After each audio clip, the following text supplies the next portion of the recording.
Hey everyone, today we're going to walk in the footsteps of one of the most daring and complicated figures in world history.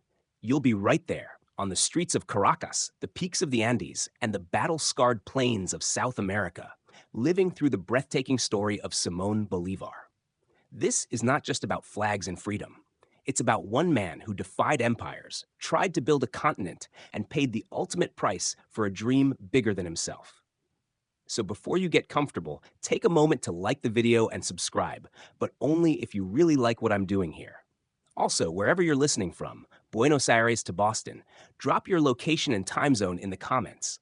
I want to know when and where you're joining this journey. Now, let's listen to the compelling story in this video of mine. Section 1. You shuffle through the dusty streets of late 18th century Caracas, a Spanish colonial city basking in wealth but boiling with quiet resentment. It's here that a boy named Simón Bolívar is born in 1783 to one of the richest Creole families in Venezuela, white, landowning, and utterly dependent on a caste system built atop slavery and imperial rule. But Bolívar's childhood is haunted more by personal loss than by privilege. Before he turns 10, he loses both parents. His father dies first, and then, just a few years later, his mother follows. You're barely tall enough to reach the dining table when the household turns cold and distant, managed by indifferent guardians and servants. Bolivar becomes a restless child, prone to daydreams and bursts of rebellion. He clings to one figure, Simón Rodriguez, a radical tutor who fills the boy's head with the dangerous poetry of freedom, reason, and revolution. Imagine sitting under a tree with Rodriguez, hearing tales of the ancient Roman Republic and how tyrants must be cast down. You begin to see the seeds of something dangerous, not just curiosity, but a yearning to shatter the world and rebuild it. Outside Bolivar's estate, the streets of Caracas show a different story. The poor, the mestizos, black slaves, and indigenous peoples are crushed under a rigid social order. Spain rules from afar, sending governors who care more about extracting wealth than building society. But revolution hasn't yet caught fire in the Americas. Not here, not yet. Still, there's change in the wind. The American Revolution is fresh news, and the French are sharpening their guillotines. Bolivar's older siblings and their peers talk about Paris and Philadelphia like mythical places where men debate liberty and rights over wine and gunpowder. At 14, Bolivar joins the military academy. He trains as a gentleman cadet, learning fencing, horse riding, and the basics of command. But you can tell, he's not built to follow orders. The formality chafes against his need to question everything. He's known for being fiery, sometimes arrogant, and deeply sensitive to slights. This isn't a boy who will be content owning plantations and living a quiet life. Then comes a pivotal moment. Bolivar is sent abroad, a classic rite of passage for elite Creoles. He arrives in Spain, wide-eyed and sharp-witted. The empire wants its colonial sons to be loyal, but Bolivar drinks in the contradictions of Europe. In Madrid, he falls in love with Maria Teresa Rodriguez del Toro, marries her, and brings her back to Venezuela. But within a year, she dies of illness, and Bolivar is devastated. You can practically hear the doors of his heart slam shut, love replaced by an obsessive devotion to destiny. He returns to Europe, but this time it's different. You're standing beside him in Paris in 1804 as he watches Napoleon Bonaparte crown himself emperor. The Pope stands there, stunned, as Napoleon grabs the crown and places it on his own head, symbolizing that no one gives him power, he takes it. For Bolivar, this moment becomes tattooed onto his brain. Authority isn't given, it's seized. It's in Rome, during a quiet moment on Monte Sacro, that Bolivar swears an oath with his tutor Simón Rodriguez. He promises that he won't rest until South America is free from Spanish tyranny. Picture the two of them, silhouetted against ancient ruins, drawing strength from the ghosts of republics past. That's when the story truly begins. Not just of Bolivar the man, but Bolivar the myth in the making. When he finally returns to Caracas in 1807, the world has changed. Spain is in chaos, Napoleon has invaded, and the king is a puppet. The colonies sense weakness. You feel it, like a storm about to hit shore. In the plazas and salons of Caracas, whispers of revolution become shouts. Bolivar doesn't hesitate. He steps into the fire. The city erupts in 1810. The local elite declares provisional independence, establishing a junta to rule in the name of the deposed king. It's a fragile, legalistic rebellion, but it's the first crack in the empire's armor. Bolivar, now 27, joins a mission to London to secure British support for the revolution. It fails diplomatically, but symbolically, it marks Bolivar as one of the movement's new leaders. You feel the electricity of this moment. Bolivar has no formal position, no official army, no title, but his conviction is infectious. At parties and in smoky taverns, he tells anyone who will listen, independence is not enough. The colonies must not only be free, they must be united. A single nation, a single dream. The boy from Caracas, orphaned and driven by loss, is now a man possessed by purpose. What began as a journey through grief, love, and philosophy is now crystallizing into war. The empire may not yet know his name, but it will. You land in Cadiz, Spain, just as the world is turning upside down. It's the early 1800s, and Europe is cracking at the seams. Napoleon's armies have swept across the continent, replacing kings with brothers and crowns with chaos. But in this storm of collapsing thrones, a young Simón Bolívar walks with a fire in his chest and eyes wide open. Spain isn't the proud empire of legend anymore. You walk past beggars in once noble cities and soldiers half-starved on corners. Napoleon has taken the Spanish king hostage and now claims to rule the country through a French puppet. The Spanish people don't bow, they burn. Guerrilla fighters rise in the hills, and suddenly, rebellion isn't just an idea. It's a daily rhythm, a heartbeat you can feel in the dust. In this raw world of revolt and monarchy, Bolivar is not just watching, he's absorbing. You stroll through the salons of Madrid and Paris, where Enlightenment thinkers debate reason, rights, and revolution. He reads Rousseau, Montesquieu, and Voltaire. But he doesn't just admire them. He begins building something in his mind, a world where Latin America isn't ruled, but rules itself. In Paris, Bolivar watches Napoleon's most theatrical moment, the self-coronation of 1804. You're there in Notre Dame Cathedral. The Pope lifts the crown to place it on the emperor's head, but Napoleon grabs it and sets it on his own. A gasp ripples through the room. Bolivar doesn't flinch. For him, this is the moment that defines power. No permission, no compromise. You take what's yours. Bolivar isn't thinking about Europe's glory. He's thinking about Latin America's chains. But Europe isn't only politics and revolution, it's also heartbreak. Bolivar had married young, bringing his wife Maria Teresa from Madrid to Venezuela. But fate was cruel. Within a year, she died of yellow fever. He was gutted. A piece of him died with her. So now, walking the streets of Paris alone, Bolivar carries grief like a sword inside him. It sharpens him, gives him purpose. You see it in the way he talks about freedom. It's no longer an idea. It's a necessity. Then comes Rome, the eternal city, a place soaked in the blood of old republics. Bolivar and his mentor Simón Rodriguez stand atop Monte Sacro. It's quiet, just wind in the cypress trees and echoes of empires gone. And it's there Bolivar swears his famous oath, that he won't rest until all of Spanish America is liberated. You're standing right beside him, feet planted on ancient stone, as he makes a promise that will define his life and scorch his soul. By the time he returns to the Americas in 1807, Bolivar is no longer just a wealthy Creole. He's a revolutionary in waiting. Spain is falling apart. Napoleon has replaced the king with his brother, and Spanish loyalists are scrambling to hold on to their colonies. But the colonies smell blood.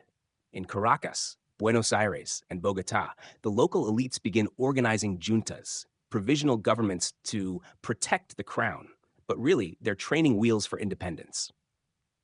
You walk beside Bolivar through the plazas of Caracas in 1810 when the first big wave hits. The city declares autonomy, flags change, cheers echo. It's not full independence, yet, but it's a giant leap.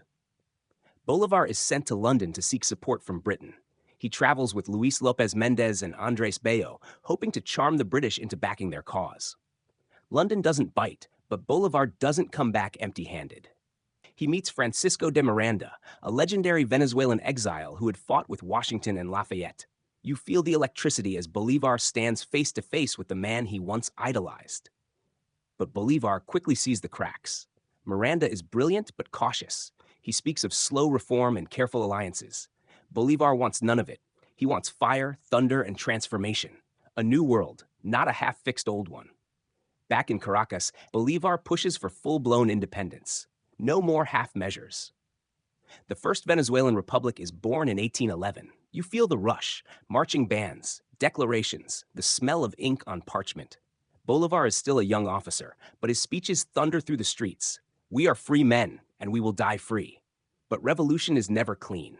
The republic is fragile. The elite Creoles fear losing power. The masses remain unconvinced. And Spain, sensing weakness, strikes back. In 1812, an earthquake devastates Caracas. Thousands die, and Spanish loyalists frame it as divine punishment. Bolivar's dream teeters. Then comes the fall. Spanish forces, led by Domingo Monteverde, crush the disorganized Republican troops. Miranda, now in command, agrees to surrender. Bolivar is furious. You can hear it in his footsteps as he storms through the camp. He accuses Miranda of betrayal, of cowardice. In a moment of desperate conviction, Bolivar arrests him and hands him over to the Spanish. It's a controversial move, one that Bolivar will never escape. Some see it as justice, others call it treachery. But Bolivar believes in the cause, not the man, and right now, the cause is all that matters. He flees Venezuela, heart pounding and fists clenched. He heads for New Granada, modern-day Colombia, where the revolution still burns. He's lost everything: his republic, his allies, even his mentor. But you know what makes Bolivar different? He doesn't crumble, he sharpens. In New Granada, he begins to plot, not just to return, but to conquer. You're about to see him become something more than a rebel. You're about to watch him become El Libertador. You step into the stifling heat of Caracas, 1810. The cobblestone streets crackle with anticipation. Dust swirls under horse hooves, merchants argue louder than usual, and whispers of revolution ride on the wind. You feel it in your chest. Something irreversible is happening. Spain, wounded and distracted by Napoleon, can't keep the lid on its American colonies much longer. Simón Bolívar, now 27, is at the heart of this tension. Back from Europe and burning with ideas, he's not content to debate liberty in salons. He wants action, and action comes fast. On April 19, 1810, you're standing at the steps of Caracas City Hall when a crowd of Creoles pushes out the Spanish governor and declares a local junta. It's the beginning of the Venezuelan independence movement, and the fuse Bolivar has longed to light is finally burning. But revolution is not unity. The ruling elite still want control. Some advocate loyalty to the imprisoned Spanish king. Others want independence, but only if it means they stay in charge. You feel the uncertainty as political factions fracture and alliances splinter before they even form. The revolutionaries may speak of freedom, but they all have different definitions. Bolivar wastes no time taking up the mantle. Though still young and relatively untested, he's appointed as a diplomat and dispatched to London to secure British support. You sail with him across the Atlantic, watching his eyes narrow as he studies the oceans not just as waves, but as bridges between crumbling empires and rising republics. In London, Bolivar reconnects with the old legend Francisco de Miranda, who tried and failed to liberate Venezuela years earlier. Miranda is a hero to many, but Bolivar sees him as too cautious, too compromised by years in exile. When Bolivar returns to Caracas later that year, he doesn't bring British troops, but he does bring a renewed clarity. He's not playing for reform. He wants total independence, and he wants it now. The first Venezuelan republic is declared in July 1811. It's a moment of pride and celebration. Flags are hoisted, speeches delivered, bells rung. You hear Bolivar's voice above the crowd, fierce and determined. We are free. Let us never be slaves again. But idealism quickly crashes against reality. The republic lacks money, unity, and military discipline. The Spanish royalists, aren't surrendering peacefully. Civil war erupts. You march with poorly trained Republican troops as they fumble against better armed, more experienced royalist forces. The revolutionary government's decisions, like abolishing trade monopolies, anger the economic elite. Meanwhile, their failure to address slavery or land reform alienates the masses. And then the sky falls, literally. On March 26, 1812, an earthquake devastates Caracas. Churches, homes, and government buildings collapse. Tens of thousands are killed or injured. Royalist priests frame it as divine punishment for rebellion. The people, terrified and desperate, begin to lose faith in the republic. You can smell the fear rising with the dust. General Francisco de Miranda, now in charge of the Revolutionary Army, tries to keep the cause alive. But it's a mess. Bolivar, commanding a small detachment, does what he can, skirmishing here, retreating there, but the tide is against them. He begins to question Miranda's decisions, especially when Miranda opens peace talks with the Spanish.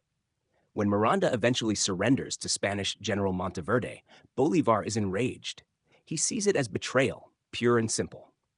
One night, as Miranda attempts to flee Venezuela, Bolivar intercepts him and has him arrested, turning him over to the Spanish. It's a brutal move, and many won't forgive him for it. But in Bolivar's eyes, surrender is the only unforgivable sin. Now exiled and hunted, Bolivar flees to Cartagena in New Granada. He's lost everything: the republic he fought for, the support of fellow revolutionaries, and much of his credibility. But here's what separates Bolivar from others. You don't see despair in him. You see steel. In Cartagena, Bolivar writes one of his most important documents, the Cartagena Manifesto. You sit beside him as he drafts it by candlelight. Ink smudges across the pages as he dissects why the republic fell: lack of unity, weak leadership, naive idealism. But he's not writing just to explain. He's writing to build something better. In it, he lays out his plan for a stronger, more centralized approach to revolution. Liberty without order, he warns, is nothing but chaos. As you follow him through Cartagena's sweltering streets, you realize something. Bolivar has evolved. He's no longer the impassioned young noble shouting from balconies. He's becoming a revolutionary general, more strategic, more ruthless, and more determined. He begins recruiting soldiers from local patriots and exiled Venezuelans. He delivers fiery speeches that draw crowds and converts. "Let us die if we must," he declares, "but let us die as free men." With the blessing of New Granada's authorities, Bolivar launches what will become known as the Admirable Campaign, a bold military expedition to retake Venezuela. You stand beside him in jungle camps, eat stale bread with guerrillas, and cross snake-infested rivers with a ragtag army. He's not commanding from the rear. He's leading from the front, saber in hand. And for the first time, Bolivar's ideas begin to align with results. City after city falls. Royalist garrisons collapse. The name El Libertador begins to spread. By mid-1813, Bolivar re-enters Caracas to a hero's welcome. The people cheer, musicians play, women throw flowers. You watch as Bolivar delivers his famous decree of war to the death, announcing that Spaniards who do not actively support independence will be executed. Harsh? Yes, but Bolivar knows the stakes now. Mercy has failed. Now, terror must carry the revolution forward. In his eyes, every moment wasted is a life lost and freedom postponed. You've seen him fail, you've seen him fight, but now, for the first time, you see him triumph. And you know deep down, this is only the beginning. You're with Bolivar now, standing on the scorched soil of a republic in ashes. It's late 1813. His admirable campaign has won stunning victories, and Caracas has welcomed him as El Libertador. But the name comes with a price. The country he just reclaimed is far from stable. It's a fractured, bleeding mess. The First Republic may be gone, but the scars of its fall still ooze fresh hatred. And so, the Second Republic begins under the weight of expectation and the shadow of vengeance. From the very first moment, Bolivar knows he's not just fighting the Spanish anymore. He's fighting time, loyalty, fear, and old habits. He walks through newly liberated towns where some still cheer for the Spanish, or worse, fear both sides equally. His decree of war to the death, issued months earlier, promised death to any Spaniard not actively aiding the revolution. It was ruthless, and now you see the consequences. Executions are swift. Suspicion is everywhere. Bolivar doesn't flinch. He's betting that terror will bind the revolution together before it unravels again. But the enemy is adapting too. The Spanish crown sends new commanders, more brutal and more cunning. Chief among them is José Tomás Boves, a monster wrapped in flesh and fury. A royalist commander of mestizo and black llaneros, cowboys of the plains, Boves isn't just fighting for Spain. He's fighting to overturn the entire social order. You march alongside Bolivar through central Venezuela as Boves unleashes chaos. His forces sweep in like locusts, pillaging cities and slaughtering prisoners. But here's the twist. Boves isn't Spanish. He's fighting for Spain, with soldiers who look nothing like the elite white Creoles who lead the Republicans. He promises vengeance for centuries of oppression. Land for the landless, power for the powerless. It works. Suddenly, Bolivar finds himself facing not just a war for independence, but a class war. His Creole officers scoff at the idea that cowhands and slaves could rise up. But you can feel it. This war is no longer about Spanish chains. It's about who gets to shape the future of an entire continent. By mid-1814, the tide turns. Bolivar's army fractures under pressure. His lieutenants squabble, and local uprisings erupt behind their lines. Food runs low. Morale plummets. You stumble alongside troops who haven't eaten in days, their boots falling apart, their faith shaking. Bova's Lanero cavalry hits hard and fast, hacking through Republican positions like thunder on dry grass. Then, disaster. Caracas falls. Again. You ride with Bolivar on a desperate retreat through the valleys and mountains, the capital burning behind you. Hundreds of families, women, children, elders, flee with the Liberator. It's a caravan of fear, haunted by screams that haven't stopped since the sun rose. Bolivar watches all of it, and it breaks him. He orders a scorched earth campaign, torching villages so Bovas can't use them. He tries to rally support in New Granada again, but the welcome is colder this time.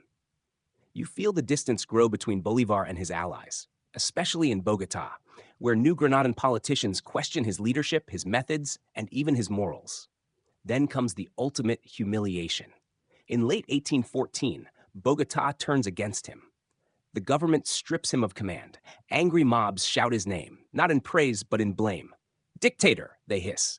Caudillo, they cry. Bolivar doesn't beg. He doesn't fight back. He resigns and leaves, shoulders stiff, eyes forward, heart shattered. This isn't just a military loss, it's a collapse of everything he built. The Second Republic dies not in fire, but in betrayal and disillusionment. By early 1815, Bolivar is a man without a country. He flees to Jamaica, a small island in the British Empire, living off the charity of friends and writing letters that drift like bottled messages across the Caribbean. You sit beside him in a cramped house in Kingston as he pens the Jamaica letter, a masterpiece of political vision and desperation. In it, Bolivar predicts the eventual independence of Latin America, but warns that the future will be dark if unity is not forged. It's not just a letter, it's a warning shot across time. In it, he says something that sticks with you. More has been lost to internal enemies than to external ones. You realize Bolivar has learned a hard truth. Revolutions don't die from the outside in, they rot from the inside out. Then something strange happens. While in Jamaica, Bolivar survives an assassination attempt. A man bursts into his room at night, dagger in hand. Bolivar escapes through a window, barefoot and bleeding. That moment, that brush with death, solidifies something in him. He could have died forgotten, discarded by both friends and enemies, but he didn't. And now he's more dangerous than ever. Soon after, he sails to Haiti. President Alexandre Pétion welcomes Bolivar with open arms. Pétion, a leader of the first black republic in the world, knows what it means to fight empires. Bolivar promises him, "Help me, and I'll abolish slavery in the lands I liberate." Pétion agrees. Guns, ships, men, they all follow. And just like that, Bolivar rises again. You see now that this is no ordinary man. Most would have quit. Most would have disappeared into exile, writing bitter memoirs. But not Bolivar. This man is a storm that refuses to die, and he's about to return to South America one more time. But this time, he's not coming back alone. You're on the deck of a ship slicing through Caribbean waters. The sails are full, the guns are loaded, and the man at the helm, Simón Bolívar, is returning to Venezuela like a lightning bolt hurled from exile. It's May 1816. He's not the same man who fled years ago. This Bolivar is scarred, wiser, and sharpened into something almost mythic. And this time, he brings with him a promise from Haiti and a dangerous idea. Liberty for all, including enslaved people.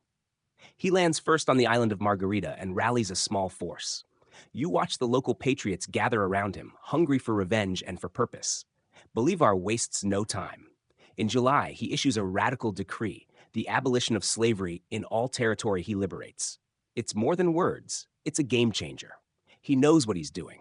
If the Spanish are offering order, he must offer something more sacred, freedom. But revolution is still a mess. His first campaigns fizzle out. Lack of coordination, poor supplies, and scattered resistance leave Bolivar frustrated. You follow him through swamps and searing heat, dodging bullets and betrayal. At one point, he even loses control of his own fleet as rival commanders defect or pursue their own agendas. But Bolivar never stops moving. When he's pushed out of one port, He appears in another. When one ally turns, he finds another. Every failure becomes another reason to push forward. He regroups in the Orinoco region in 1817, vast, wild, and ungoverned. Here, among the riverbanks and dense jungle, he plants a new revolutionary capital, Angostura. You help hammer up tents beside the river, where Bolivar starts building a parallel government.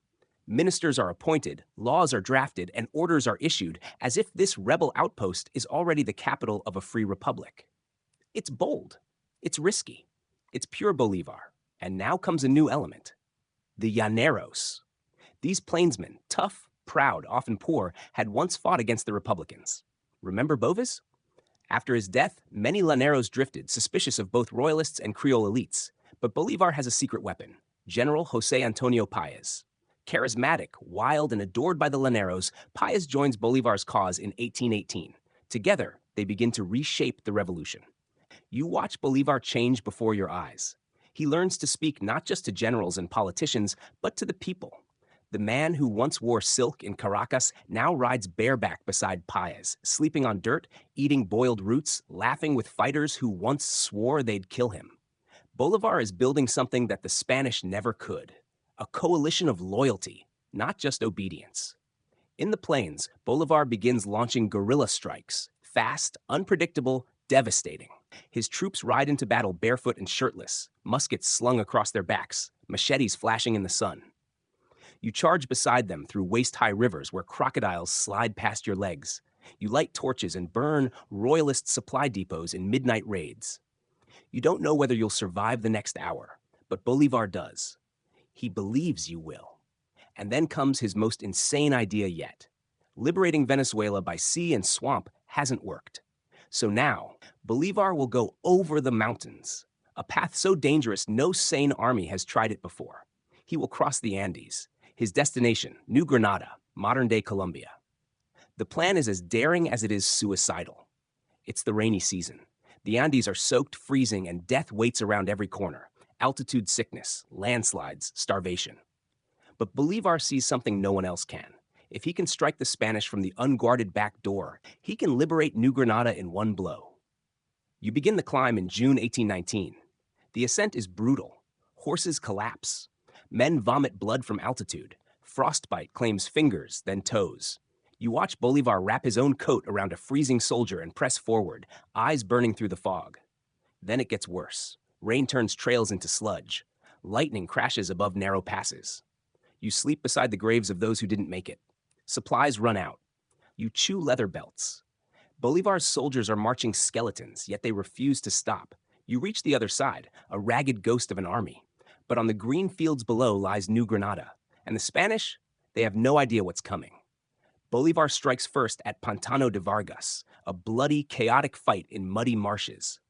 You see Llanero cavalry sweep through royalist lines like demons on horseback. And then comes the decisive blow at the Battle of Boyacá in August 1819. It's swift, shocking, and final. The Spanish are routed. Bogotá falls. The capital of New Granada, liberated. You ride into the city with Bolivar, greeted by stunned citizens. The newspapers call him a savior. People throw flowers. The dream of Gran Colombia, a unified republic including Venezuela, Colombia, Ecuador, and Panama, feels real now. And Bolivar? He doesn't celebrate. He plans the next move because Peru is still under Spanish control. And Bolivar is not finished, not even close. You wake to the thrum of war drums echoing through the valleys of the Andes. Bolivar doesn't sleep much anymore. Not with the continent still chained. It's late 1819, and while Bogotá is free, the battle for South America is far from over. Spain still controls Peru, the last and strongest royalist stronghold, and Bolivar knows the real storm is yet to come. But first, there are cracks forming in the revolution itself. You follow Bolivar into the halls of the newly formed Congress of Angostura, where delegates from liberated territories have assembled to create a future for Gran Colombia. The idea sounds beautiful, a united federation stretching from the Caribbean to the Andes. But in practice, it's a minefield. Regional jealousy bubbles just under the surface. The Venezuelans don't trust the New Granadans. The Creole elite fear losing influence. The soldiers want pay and recognition. You can feel it all brewing, like the sulfur before a volcanic eruption. Bolivar, chosen as president, tries to hold the vision together. He speaks of unity, liberty, and shared destiny. But his tone is more urgent now. He sees that independence is only the beginning. What comes after will be even harder. And that's when betrayal strikes again. In early 1820, Bolivar's political enemies in New Granada push for a power grab, trying to strip authority from his provisional government.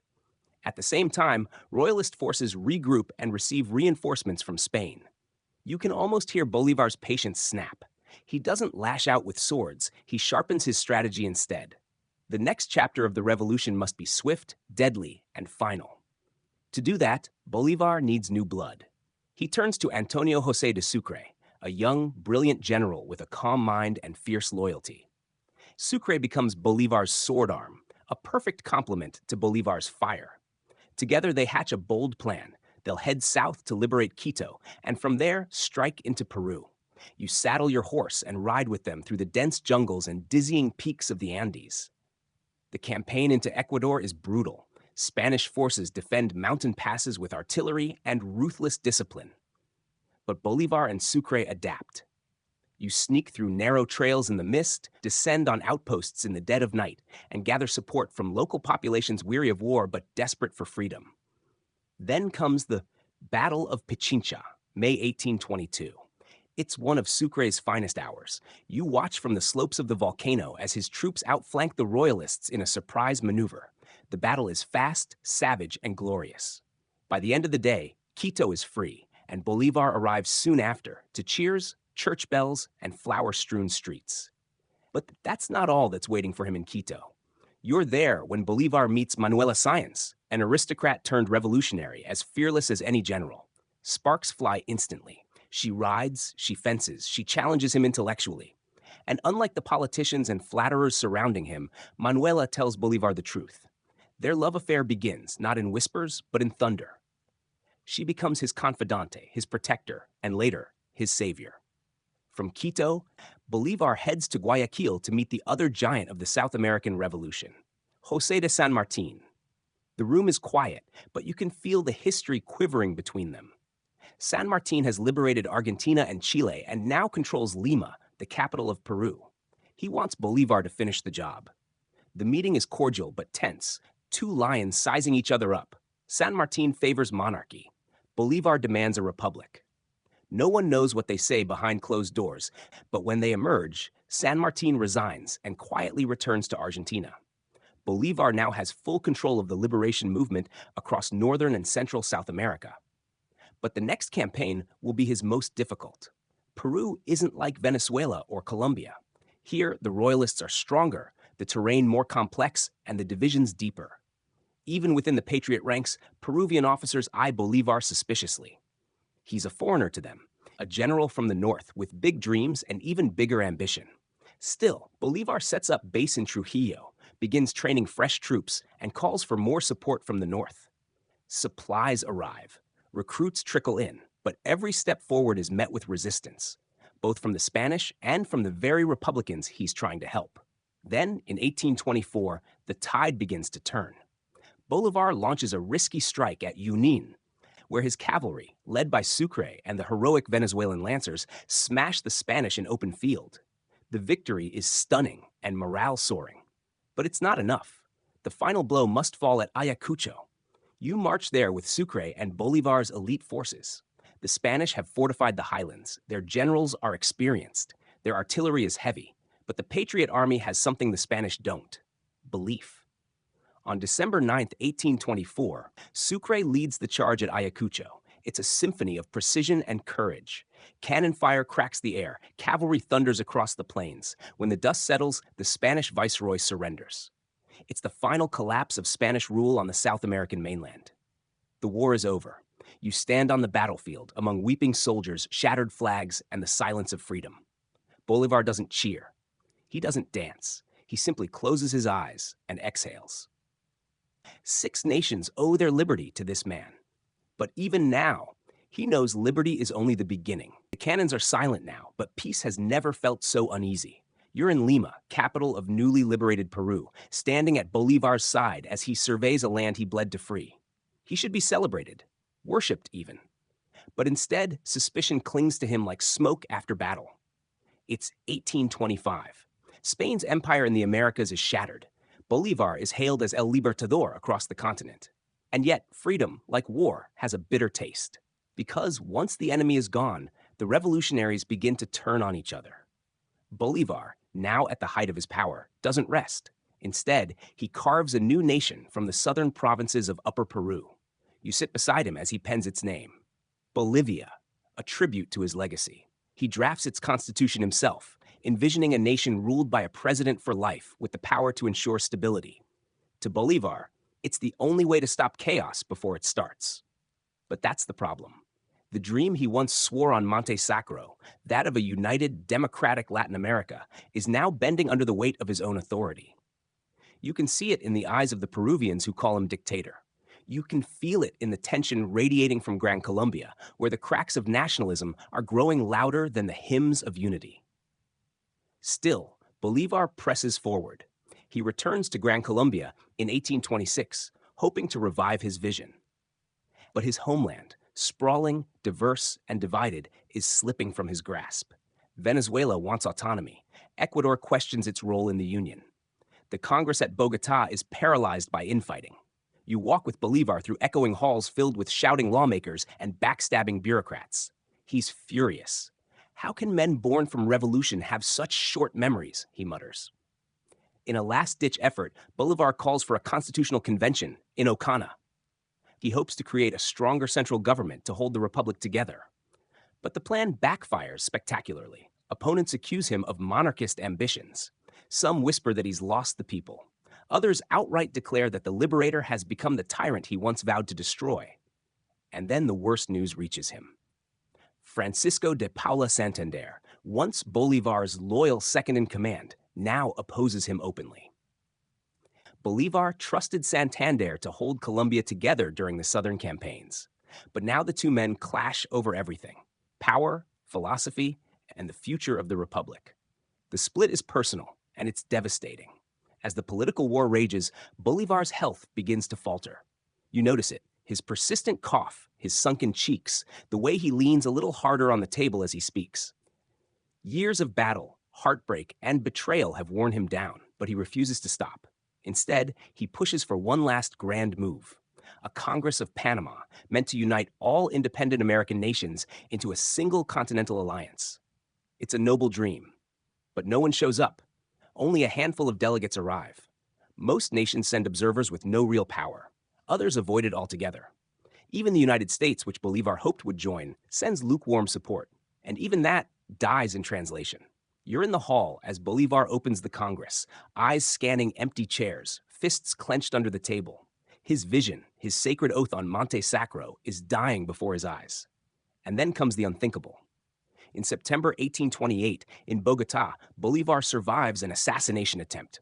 Conspirators storm the presidential palace at night, blades drawn, shouting his death. You're there when Manuela Sanz, yes, Manuela, drags Bolivar through a window and holds off the attackers, sword in hand. She saves his life. Again. But something inside him breaks that night. He declares martial law, dissolves Congress, assumes near total control of the government. The press calls him dictator. His enemies accuse him of betraying the revolution. Even allies begin to distance themselves. But Bolivar insists this is the only way to save the republic. You ride with him through Colombia, trying to keep the center from collapsing. He mediates between generals, negotiates with rebels, and tries to stamp out regional revolts. But it's like trying to dam a river with your bare hands. The people are tired of war. They want order, but not from him. In Venezuela, rebellion erupts. The country declares its secession from Gran Colombia. Bolivar's heart shatters. He had liberated this land with his bare hands, and now it rejects him. He travels to Guayaquil, to Quito, to Popayan, trying to salvage the vision. But everywhere he goes, it's the same story: factions, insults, and rumors of plots. His dream is dying, and he knows it. Then, in 1830, Bolivar does the unthinkable. He resigns the presidency. You watch him stand before the Congress, thin and pale, his voice barely more than a whisper. I have served the cause of liberty with all my strength, he says. If my death would secure peace, I would gladly lay down my life. But it's too late. The room is cold. The applause is tepid, and so the man who once freed an entire continent rides off, not in triumph, but in silence. You're now traveling with a man whose name once sparked revolutions, but whose presence now brings unease. Simón Bolívar, El Libertador, rides not at the head of armies, but as a ghost of a fading dream, drifting through the Andes with a heart full of unfinished oaths. It's 1830, and the world he carved out with sword and fire is crumbling. Gran Colombia has fractured, Venezuela has broken away, Ecuador is in turmoil. New Granada whispers of rebellion. The unity he dreamed of, the great American nation stretching from the Caribbean to the Andes, is no more than ash on the wind. Bolivar seeks refuge in Cartagena, the city where years ago he issued the Cartagena Manifesto and charted a revolution's course. Back then, it was full of promise. Now, as you walk with him through streets marked by decay and silence, it feels like walking inside the ribs of a dead empire. His health is worse. He's coughing blood. The skin clings to his cheekbones. His breath is shallow. The once imposing general now leans heavily on your arm to descend staircases, yet his mind remains sharp, restless even. He still speaks of unity, still strategizes in the quiet of candlelit rooms, as if the war for Latin America might yet be won with just one more rally, one more speech. But there are no more armies, no more allies. Even Manuela Sáenz, his fearless partner in revolution, is now kept at a distance. Political enemies banish her from Bogotá, labeling her dangerous. You see the pain in Bolívar's eyes when her letters arrive. In private, he reads them over and over, the parchment soft and nearly torn from use. He calls her the liberator of the liberator. But this time, she can't save him. In May 1830, Bolívar sets out for exile. His destination, Europe, the same continent that once inspired his political awakening. But he never gets that far. At the port of Santa Marta, along Colombia's Caribbean coast, he halts. The money for his voyage never arrives. And truthfully, even if it had, he doesn't seem ready to leave Latin America, not really. So you follow him to Quinta de San Pedro Alejandrino, a colonial hacienda offered by a Spanish friend. Here, Bolívar, once commander of armies and ruler of nations, lives out his final days in a small, sun-baked room. The air is thick and humid. The mosquitoes buzz without mercy, and all he has are a few companions, his dwindling books, and a battered hammock swaying beside a fading map of South America. Even now, he dictates letters. One of them to the new government of Colombia. All who served the revolution have plowed the sea. He knows his efforts were in vain. But he can't stop trying. You spend hours at his bedside, listening to memories pour from his fading voice. His first uprisings, his triumphs in Carabobo and Boyacá, the snow-choked nightmare of the Andes crossing, the founding of Bolivia, the betrayal in Bogotá. It's a lifetime of war and ideals crashing together like storms in his chest. And then, on December 17th, 1830, Simón Bolívar dies. No state funeral, no massive procession, no choir of grateful citizens, just a few soldiers, a priest, and you, one of the few left to remember the fire he carried. His body is placed in a plain coffin. His belongings are meager. The room feels too quiet for a man who once shook the world. But the silence doesn't last. Years later, the people who rejected him come to regret it. They bring his remains back to Caracas in an elaborate state funeral. Statues rise. Boulevards bear his name. Every Latin American country, from Venezuela to Bolivia, claims a piece of his legacy. His enemies are forgotten. His lovers, like Manuela, are slowly restored in history's memory. And yet, you wonder, would he be proud? Because even now, Latin America still struggles with the same wounds Bolivar tried to bind. Borders drawn in haste, nations split by rivalry, politicians more loyal to power than people. The dream of unity, of La Patria Grande, remains elusive. Sometimes it feels closer. Sometimes it fades again into myth. But Bolivar, even in death, remains a compass. To the guerrilla fighters in the jungle, to students marching in the streets, to presidents claiming reform, his name is invoked like an incantation. His sword, now resting in a glass case, still seems to shimmer with unfinished business. You stand before his statue in modern-day Caracas. The city pulses around you. Cars honk, street vendors shout, and banners wave over chaotic rallies. Bolivar's stone gaze peers into the horizon. One man, 6 nations, one impossible dream. Maybe unity wasn't the destination. Maybe it was the direction he gave to an entire continent. He didn't just liberate land, he challenged millions to think beyond it. And that challenge still burns. You're back in the sweltering heat of the Venezuelan plains, where dust coats your skin and horses snort clouds into the blazing morning air. But this isn't the same revolution anymore. Something new is taking shape, something wild, loud, and utterly unpredictable. Here, in the vast open savannas called the Llanos, you meet men who live outside every rule, the llaneros, barefoot riders, fearless cattle herders, expert guerrilla fighters. They know the land like it's part of their blood, and they ride with machetes, lances, and thunder in their lungs. And Bolivar?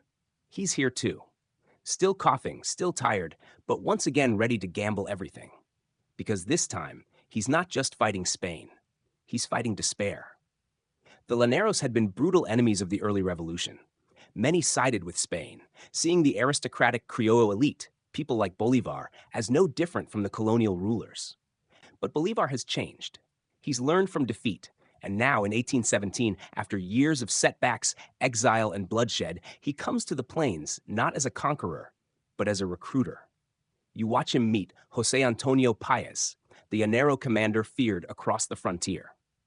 Páez is no polished officer. He's a folk hero in leather, with sharp eyes and a reputation for throwing Spanish soldiers off cliffs. The two men sit beneath a scorched acacia tree, circling each other in words. Bolivar offers something new, not just independence from Spain, but a revolution of inclusion, a fight where the sons of slaves, the cowhands, the barefoot boys of the plains can rise up as heroes of a republic. And somehow, Bolivar wins him over. Now, the plains rumble with hooves. Llanero cavalry joins Bolivar's new Legion of the Free. You ride alongside them, watching as raw chaos becomes organized fury. They launch lightning-fast raids across the Orinoco. You cross rivers chest deep with rifles raised high, ambush convoys, liberate towns, and melt into the brush before enemy reinforcements can catch you. But Bolivar has bigger plans. In 1819, he calls for an audacious move.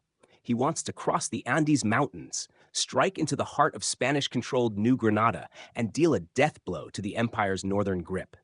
Everyone tells him it's suicide, because the Andes are no ordinary range. They're monsters of rock and cold. Snow peaks above 15,000 feet, trails vanish into ice, horses freeze, men collapse. Spanish defenders believe the mountains make them invincible.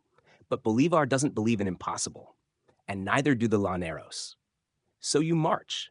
You leave the burning plains behind, ascend into fog, snow, and altitude sickness. The Llaneros, shirtless and sandal-footed, press on without complaint. Bolivar rides at the front, wrapped in wool but always exposed to the same biting wind as his men. By the time you reach the heights of the Páramo de Pisba, the army is nearly broken. Men collapse, mules fall from cliffs, fingers blacken with frostbite. Still, you keep going. Because Bolivar won't turn back. Because behind you lies failure, and ahead the dream of liberty for millions. Then, almost by magic, the mountains release you. The army stumbles down into the valleys of New Granada, weaker but alive. You march into Tunja, stunning the Spanish who thought the Andes were impregnable. Now the counterattack begins. In August 1819, you stand at Boyacá, a lush battlefield outside Bogotá. Bolivar, with fewer men and less artillery, commands the high ground. The Spanish advance, but the Llaneros charge like lightning from the flanks. You fight hand to hand. You see Páez spear a royalist officer clean from his horse. The noise is overwhelming. Cries, drums, hoofbeats, the metallic crack of rifle fire. Then the Spanish line breaks. A full rout. New Granada is free. You ride into Bogotá with Bolivar. The city surrenders. Gold coins and Spanish documents lie scattered in the streets. The people erupt into celebration. The impossible has been done. The Republic of Colombia is born. Not today's Colombia, but Bolivar's massive Gran Colombia, Venezuela, Colombia, Ecuador, and Panama, all stitched into one. He becomes president, El Libertador, for real now. The Llaneros are national heroes. Páez is promoted. You drink aguardiente under banners of liberty and listen to Bolivar give speeches not just of war, but of unity. He dreams bigger now. He's not content with just the North. He wants to liberate Peru and Upper Peru, today's Bolivia. He wants Latin America to be more than just free states. He wants a federation, like the United States. One republic, one people, one future. But cracks are already forming. The Llaneros love their plains. The people of Quito don't see themselves in Caracas. Even Bogota's elite start to whisper, has Bolivar become too powerful? You sense it in the quiet, the way eyes linger too long when he speaks, the hesitation before cheers erupt, the rumors that drift in from the countryside. Still, Bolivar pushes on, because now the South calls, and the war isn't over. The Andes may be behind you, but more mountains, more empires, and more betrayals wait ahead. You're standing at the edge of a liberated Bogota, the cool mountain air alive with the echoes of revolution. Just months ago, Bolivar's army was half dead in the Andes. Now, they're marching through the capital like thunder made flesh. Flags fly from balconies, bells ring for hours. The Spanish have fled in disarray. And Bolivar? He walks among the people, not on horseback, not behind guards, but as if he belongs to them. Because in their eyes, he does. They call him El Libertador now, not as a slogan, but as a title earned. You see it in the way farmers bow and how children run alongside him. This isn't the orphan boy from Caracas anymore. He's become something more, the man who brought liberty where there was none. And yet, the war isn't over. The Spanish still control large parts of South America, most of Venezuela, all of Peru, the highlands of Ecuador, and Upper Peru. But Bolivar's victory in New Granada has lit a fire across the continent. So now you prepare for the next move. Bolivar convenes a Congress at Angostura, down south on the banks of the Orinoco River. You're there as papers shuffle, generals argue, and Bolivar outlines something breathtaking. Gran Colombia. It's not just a union, it's a dream. One republic, stretching from the Caribbean to the Amazon, from the Orinoco to the Andes. A federation of equal citizens, bound by liberty, law, and shared purpose. The Congress ratifies it.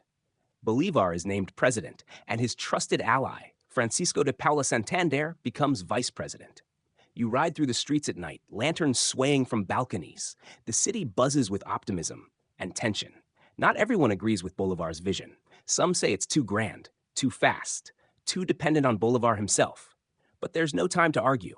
War is calling again, this time from Quito in present-day Ecuador. The Spanish still rule there, and the patriots are outnumbered and outgunned.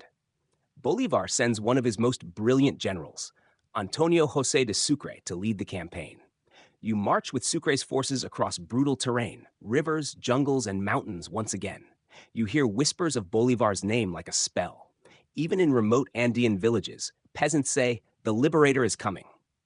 On May 24, 1822, Sucre faces the Spanish at the Battle of Pichincha, just outside Quito. You're there on the slopes of a volcano, clouds hugging the ridge like curtains pulled back for a final act. And then it begins. Sucre's men flank from the heights. Spanish lines crumble. Hours later, patriots enter Quito without firing a shot. The people erupt in joy. Ecuador is free. That night, Bolivar arrives on horseback, greeted with roses, songs, and cannon fire from the hills. You walk behind him as he meets Manuela Sáenz, a fierce, intelligent woman who will become more than his lover. She'll be his confidant, his guardian, and in time, his savior. But even as you celebrate, Bolivar's eyes are on the southern horizon. Peru. The Spanish hold it like a fortress. Rich in silver, deeply entrenched, and fiercely loyal to the crown. Liberating it won't be a campaign. It'll be a reckoning. You join Bolivar as he descends into Peru in 1823. At first, the welcome is cold. The Peruvian elite fear his Republican fire. Their army is weak, divided, and leaderless. Bolivar quickly takes command, and once more, he becomes what he needs to be, the sword of the revolution. You train by torchlight, drill alongside newly recruited soldiers from across the continent, Ecuadorians, Colombians, Venezuelans, Argentines. It's a multinational army of dreamers. Then on August 6, 1824, you stand with Bolivar on the fields of Junín. Cavalry charges in a blur of steel and shouts. No muskets, only sabers. The Spanish fall back, stunned. Months later, under Sucre's brilliant command, the Patriots win the Battle of Ayacucho, the final death blow to Spain's power in South America. Viceroys surrender. Colonial chains shatter. Peru is free. Upper Peru, now Bolivia, declares independence too, naming the new republic in Bolivar's honor. You hear the cheers, the cannon salutes, the endless repetitions of one name, Bolivar. He's not just the liberator now. He's the man who has ended 3 centuries of imperial rule. You travel with him from town to town, watching him shape new governments, draft constitutions, deliver stirring speeches on unity, equality, and justice. And still, there's the weight. Because even in victory, Bolivar senses the cost. Unity is proving fragile. Rivals sharpen their knives in quiet corners. The ideals he risked everything for begin to twist, pulled by ambition, ego, and fear. Still, for this brief, blazing moment, you walk beside a man who has done the impossible. 6 nations freed, an empire broken, and a continent teetering between glory and chaos. You ride at Bolivar's side as he returns to the capital of Gran Colombia, Bogotá, not as a general now, but as the head of something that no one alive has ever seen, a unified, independent state stretching across half a continent. Gran Colombia, Venezuela, Colombia, Ecuador, Panama, parts of northern Peru and western Brazil. And you feel it, riding through mountain passes and tropical rivers, this strange, impossible dream made real. Bolivar doesn't smile often, but this time, as he watches schoolchildren wave hand-painted flags from a village plaza, you catch a glimpse of it. Hope, fulfillment. Gran Colombia was supposed to be more than just borders on a map. It was a vision of Latin American unity, a republic to rival the United States, built on Enlightenment ideals, representative government, civil liberties, and the abolition of slavery. You hear Bolivar speak in plazas under sweltering sun and pouring rain. We are not Spaniards. We are not Europeans. We are not Africans. We are something new. But the dream, like the jungle, has snakes hiding in its roots. Even now, in the bustling capital, beneath the celebrations and parades, you sense unease. Bolivar's authority stretches far, but it also stretches thin. Regional elites want more autonomy. Some whisper that Bogotá shouldn't govern Caracas. Others claim Bolivar wants to be king. You watch as tensions mount between Bolivar and his vice president, Santander. The man who held the republic together during Bolivar's southern campaigns now questions Bolivar's centralizing decisions. Legalist versus idealist, bureaucrat versus liberator. And beneath all that, a deeper crack. Who gets to rule the post-colonial world? You attend the Congress of Cúcuta in 1821, where Bolivar pushes hard for a strong central government. His proposed constitution includes a powerful lifetime presidency, one critics say smells too much like monarchy. Bolivar argues it's needed to hold a fragmented world together. We are not ready, he says bluntly in private. We have been ruled like children, and now we expect to govern ourselves overnight? But you see the faces in the crowd. Senators bristle, some walk out. Gran Colombia was built by war. Holding it together in peace is proving harder. Then comes a spark that ignites the whole barrel. The La Cociata Rebellion in Venezuela, 1826. A charismatic general, José Antonio Páez, refuses to obey the Bogotá government. He's wildly popular among the Llaneros, the very same plainsmen who once bled for Bolivar. Now they bleed for Páez. You ride west with Bolivar, heart-pounding, fearing civil war. But Bolivar, still revered, convinces Páez to submit, temporarily. It's a bandage, not a cure. You hear it in Páez's voice. This is my land. I'll never let Bogotá rule it forever. Bolivar returns to Bogotá worn thin, but not defeated. He begins drafting a new constitution, one he hopes will finally secure the republic. In it, Bolivar proposes a president for life, checked by a moral council instead of elections. To many, it sounds like a crown. And then, another shock. In 1828, during a banquet at the presidential palace, you're outside in the courtyard when gunshots ring out.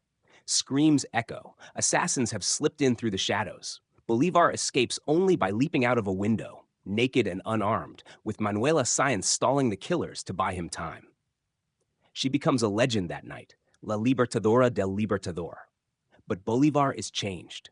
You see it in the stiffness of his shoulders. The lines around his eyes deepen. Trust evaporates. The dream begins to crumble faster now. The provinces, once united under the fire of war, splinter into factions. Quito wants independence. Caracas wants Páez. Bogotá is tired of sending tax money to faraway regions.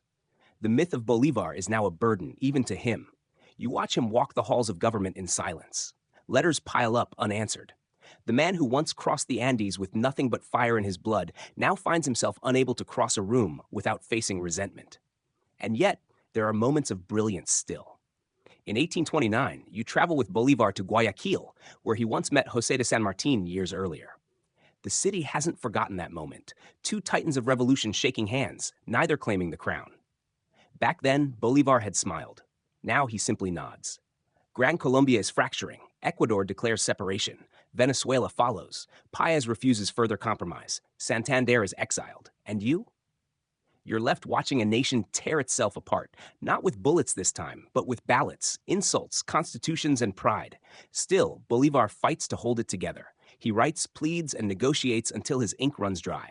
But no decree can restore belief. The people, his people, no longer agree on what freedom looks like. Gran Colombia fades, not with war, but with exhaustion.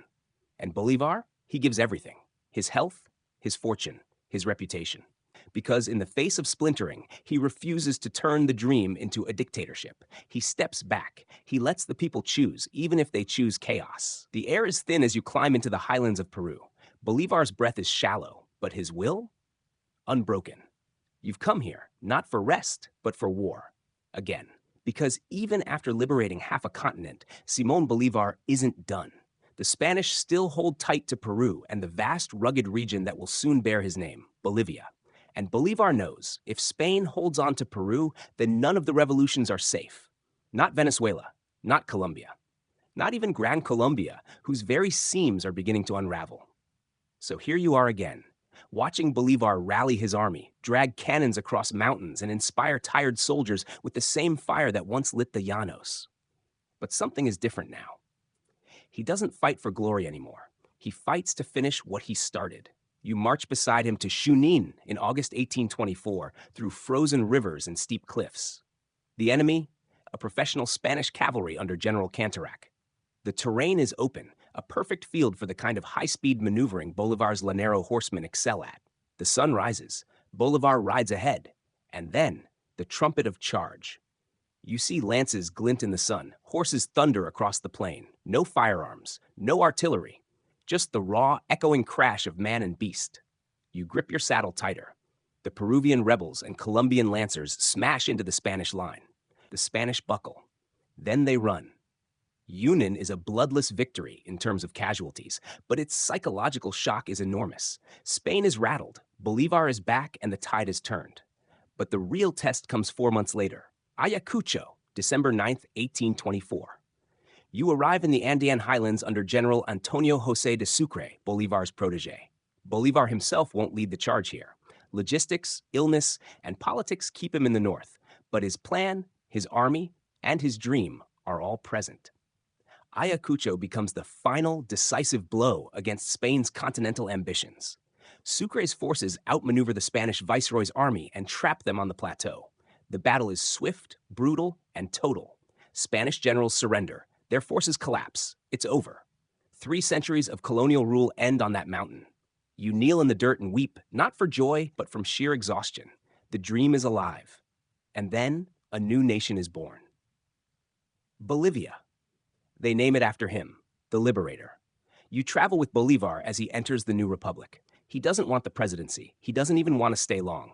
But the people insist. Statues go up. Streets are renamed. Bolivar this, Bolivar that. He is reluctant, uneasy even. He drafts a constitution for Bolivia. Again, it includes his signature lifetime presidency, checks by a moral power, and a central government. He believes a fragile people needs strong guidance.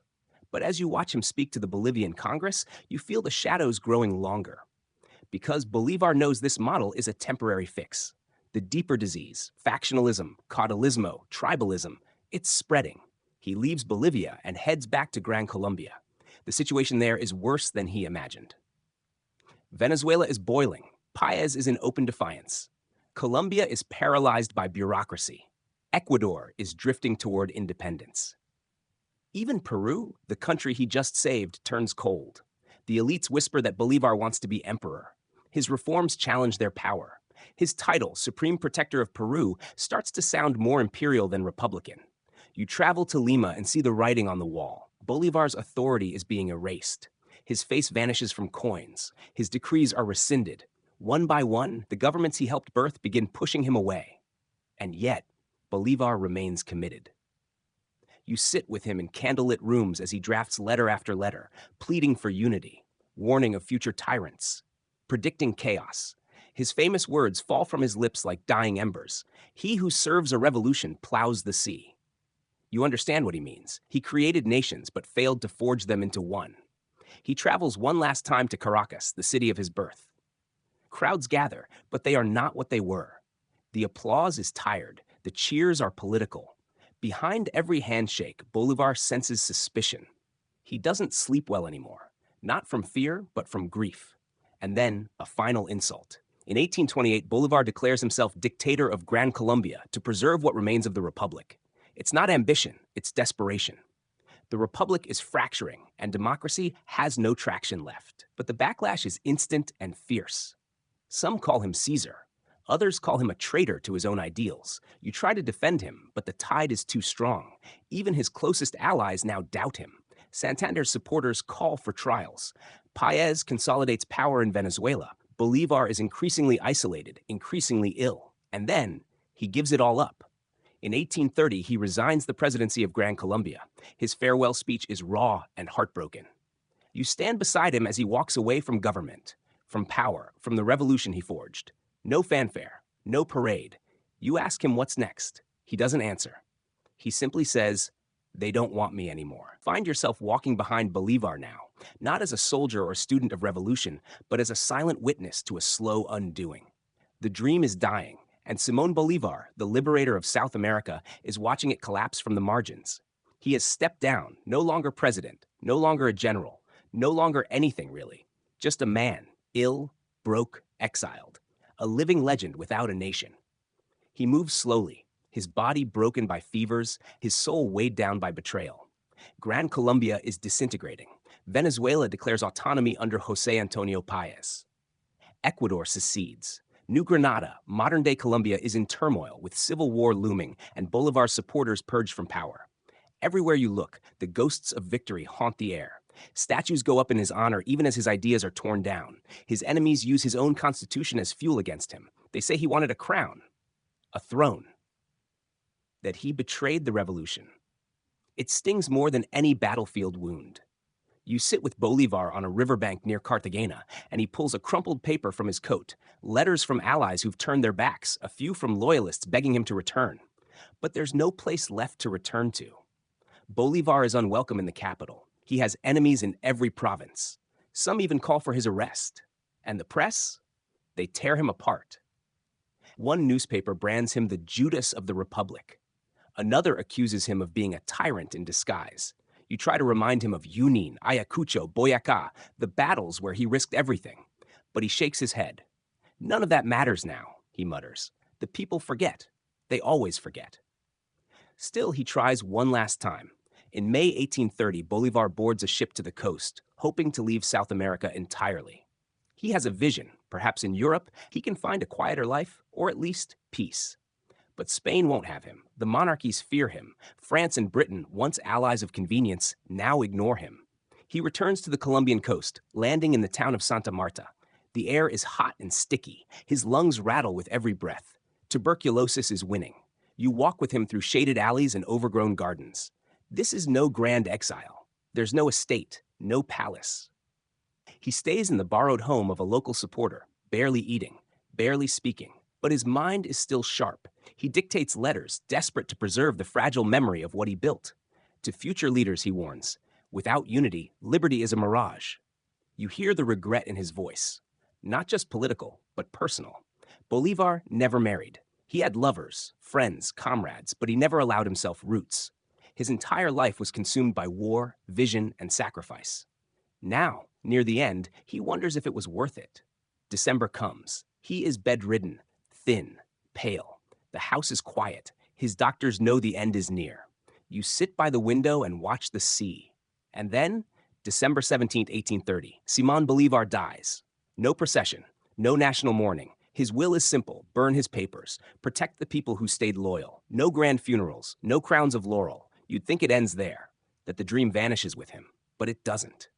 Because even as Bolivar's enemies strip his name from government halls, the people remember, slowly, gradually, like a whisper returning to life. Cities start renaming streets, schools teach his victories, flags are raised with colors he fought for, monuments rise across the continent. And Bolivar? He becomes myth, icon, ghost. Even the countries that rejected him now call him father. Venezuela, Colombia, Ecuador, Peru, Bolivia, Panama.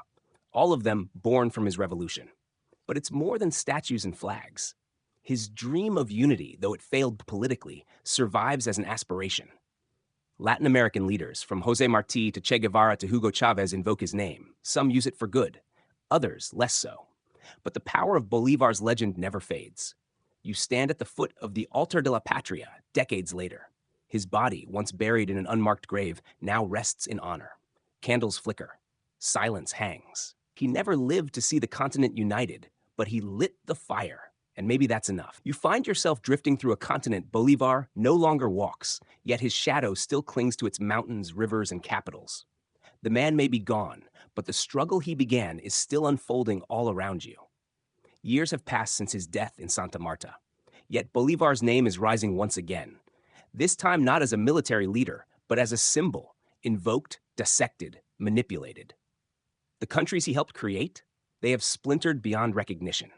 Venezuela and Colombia are now firm rivals. Ecuador goes its own way. Peru trembles with internal divisions. Bolivia, named after him, wrestles with its own fragile independence. In Caracas, you visit Bolivar's old family house, now a museum. Tourists whisper in reverence. A glass case holds his sword. His boots are cracked. His uniform, frayed. But it's not the artifacts that draw you in. It's the weight of everything he tried to hold together. Simón Bolívar's legacy has become something no army can control. He's on coins, on school walls, on the tongues of presidents.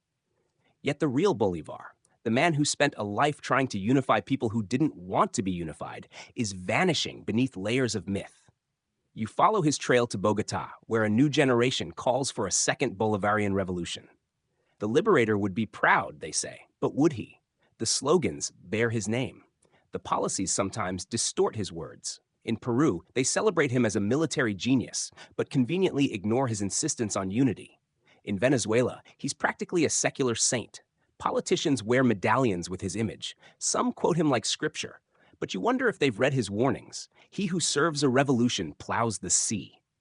A new statue goes up in Quito. This one's different. It's Bolívar not on horseback, but seated, tired, cloaked in exhaustion. The artist, a young Ecuadorian, explains, "I didn't want to show him conquering. I wanted to show him thinking." And think he did. In the journals you now read, hidden away in musty archives, Bolivar wrote of his despair. He feared the continent would fall into the hands of tyrants disguised as republicans. He predicted civil wars, foreign interventions, and broken promises. He wasn't wrong, but he also hoped. He believed that liberty, even when fragile, was better than tyranny. That even if unity failed in his lifetime, the seed might take root centuries later. You step into a plaza in La Paz. School children are marching, holding Bolivian flags and chanting his name. They wear paper beards. One girl has painted a tricolor sash across her chest. Her teacher calls Bolivar the father of 6 nations. And maybe that's the paradox of Bolivar. He liberated more land than almost any figure in world history, yet died a man without a country. He tried to build a united Latin America, but watched it crumble in real time. He is remembered both as a symbol of hope and a reminder of how difficult hope can be to hold on to. You sit by the Orinoco River as the sun sets, where his men once rowed toward dreams of freedom. The water flows endlessly, and still you wonder, what would have happened if Gran Colombia had survived? Would Latin America have been stronger, more stable? Or would Bolivar have become the very tyrant he fought against? It's not for us to say. But here's what we do know. Simón Bolívar challenged empires. He crossed jungles, deserts, and snow-capped peaks to shatter chains. He rallied illiterate farmers, hardened llaneros, former slaves, and defeated generals to one cause. He defied death a dozen times. He gave his wealth, his youth, and his future for a continent's freedom. And even though he couldn't hold it together, no one else ever did more to give Latin America its chance. Now you walk through Sucre, past the Constitutional Court of Bolivia. A young lawyer quotes Bolivar during her defense, not because she must, but because she believes in his words. That's what legacy looks like, not perfection, but inspiration. And Bolivar still inspires. You remember when he said, "I am not interested in eternal fame. I only wish to do my duty." The world gave him both. He will not be forgotten, not in stone, not in song, not in struggle. You close your eyes at the edge of the Andes, where his voice once echoed through cannon smoke and battle cries. Listen closely. It's still echoing. You wake in Santa Marta, Colombia. The sea murmurs through the palms, and Bolivar's final hours hover in the humid air. It's here, in this coastal town far from the battlefields and capitals, that the Liberator's long, defiant march finally came to an end. No grand parade marked his death. No family gathered at his side. No republic truly claimed him. December 17th, 1830, Simón Bolívar, aged just 47, slipped away quietly in the Quinta de San Pedro Alejandrino, a guest house turned deathbed. You step into the modest room where he died. The bed is narrow. The sheets, replicas of linen now lost. Light slices through the shutters. You can almost hear the rasp of his breath. The man who once commanded armies of thousands was now kept alive by the charity of strangers. Even his burial was contested. No one knew quite where to put him. The man who built 6 nations didn't belong to any one of them anymore. You picture it. Bolivar in those last days, gaunt and coughing, refusing medicine, speaking slowly. He dictated his final proclamation to his secretary, warning his people against division and ambition. He had seen what would come, the fragmentation, the military coups, the wasted blood. If my death can help end the parties and strengthen the Union, he said, then I go content. But the parties didn't end. The knives came out before he was even cold. As his body was prepared for burial, his enemies whispered relief. His loyalists wept. Yet across the continent, something unexpected happened. People remembered, first in whispers, then in poems, then in politics. In Caracas, children were taught to spell his name before they could read. In Lima, old generals told stories of crossing the Andes with him. In Quito, dusty portraits were cleaned and hung in new government buildings. Bolivar had failed in his dream, but succeeded in something bigger, becoming a compass, even in chaos. You stand now in a massive plaza in Caracas. Bolivar's statue rears up on horseback, cast in bronze, sword raised, coat fluttering. Below, tourists and schoolkids take selfies, but others kneel, literally kneel, at the base of his monument. Some whisper prayers. Some just rest a hand on the stone. He is no longer just a man. He is an idea. But what is that idea, really? Some see Bolivar as the first Latin American pan-nationalist, a man who knew the continent could never thrive divided. Others see a failed Caesar, a militarist with a god complex who couldn't stomach democracy.